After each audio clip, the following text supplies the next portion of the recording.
About 10 days after 9/11, I went through the Pentagon and I saw Secretary Rumsfeld and Deputy Secretary Wolfowitz. I went downstairs just to say hello to some of the people on the Joint Staff who used to work for me, and one of the generals called me in. He said, "Sir, you got to come in. You got to come in and talk to me a second." I said, "Well, you're too busy." He said, "No."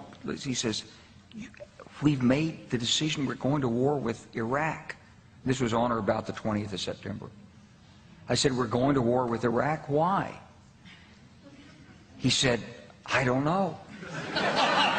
He said, "I guess they don't know what else to do."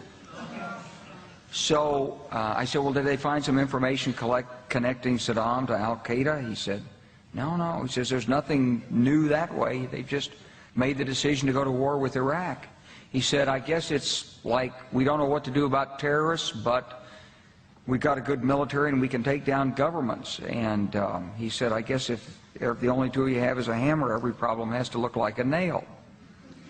So I came back to see him a few weeks later, and by that time we were bombing in Afghanistan. I said, "Are we still going to war with Iraq?" And he said, "Oh, it's worse than that."